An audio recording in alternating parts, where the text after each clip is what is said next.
very precise What do you with do? what I do and what I say. So now I just go straight to the source. I listen to Alexander Cockburn in a series of his speeches, a brother who actually just passed away, unfortunately. He ran a website called counterpunch.org.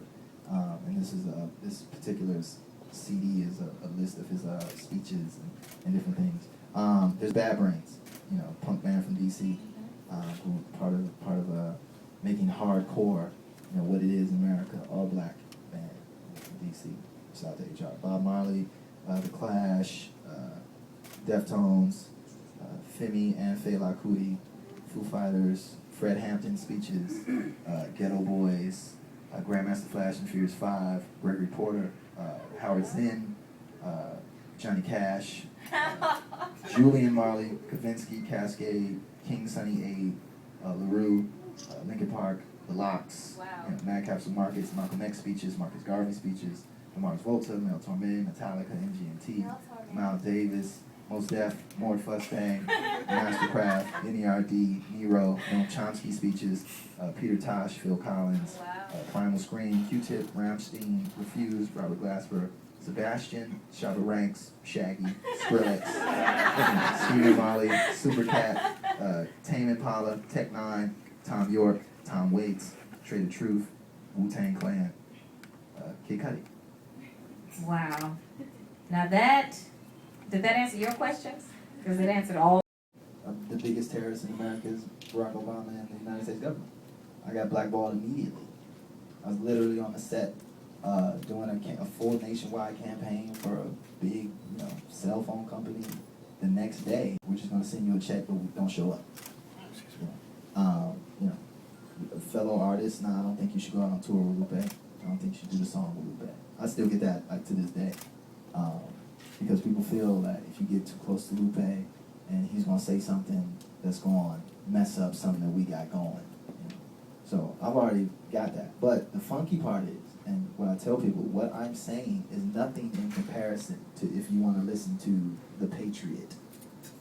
It's a radio station that's on 24 hours a day, 7 days a week.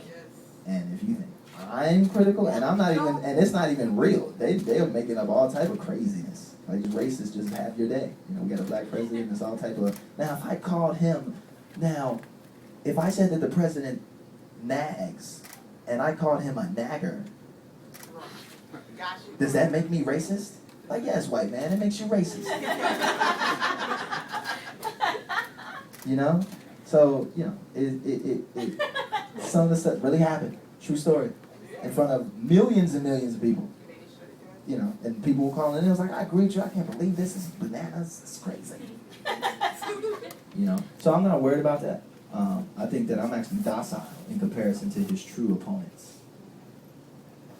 And the people with a lot of money who can actually make a commercial out of something that is very insulting and very racist and put it on every TV in the country.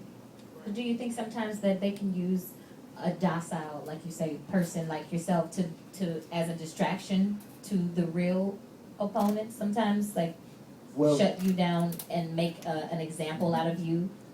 Well, the problem is these blogs and the soundbite culture that we all are caught up in, these journalists, the so-called journalists. When you just put out a soundbite, you're doing the man's work because you're not putting out completely what I said. Because if you put out completely what somebody said in its totality, it's actually not controversial at all. And it's actually going to turn against, I think it happened with Bill O'Reilly. Bill O'Reilly thought, and they edited a lot of that interview, but Bill O'Reilly felt that it was like, I'm just speaking from the hip. And I had the books next to me, off camera. It's like, yo, my man, if you want to really get into it, we can get into this, How is it, there's something to it where you're the manager. I just saw you disrespect in an interview as you interview him for the first time. Now you're coming to his aid. There's something in that isn't making sense. Everybody saw it. You just dissed them now. You can't say that in your music. It's the freedom of speech, so I can say whatever I want. And if you want to rip up the Constitution, there's a few people that I got eyed out that will definitely be 13th Amending in my backyard. But I'm not worried. I think that the song in itself speaks it, you know, bitch bad, you know, woman good, lady better. There's levels to it. And then I don't think people necessarily, how can I say this? I don't think there's certain, you have to give people the benefit of the doubt. That some of the stuff that they say, or some of the stuff that they say to their audience, that they're not, the audience isn't necessarily internalizing it and living their lives that way, but also there are people who are, you know. And I just think of it that, you know, the major, we can, you know, mince words about it all we want, but the major audience for any type of music, you know, for any type of this pop music, whatever you want to put it, calorie, put it in, hip hop, whatever, the people who actually listen to it and support it, they're young. You know, the demographics that listen to these radio stations, the demographics that tune in and buy these magazines, you know, they're very young people who, you know, you can give them the benefit of the doubt, but you also understand that they haven't had the time or the experiences to develop a filter, you know, to differentiate between what's good, you know, what's bad, you know. And even some of the artists don't. A lot of the artists are young in themselves, you know, and don't necessarily understand that that there are long-running consequences, you know, to being up here with this mic in your hand, you know. So I'm hesitant to judge, and I even said it in the song that this isn't a lesson. This is more just to get the conversation going, to get you thinking about this in a different way, in a different aspect. You know, and I'm hoping that that is what is occurring with some people, that when you play, you know, dope bitch, you know, and then you play bitch bad, that same little kid is seeing both of them and like, oh, okay, you know, now this isn't the truth, because if that's all you hear, you take it as being the truth. You know, so that's it. But it's interesting though to hear that, to see like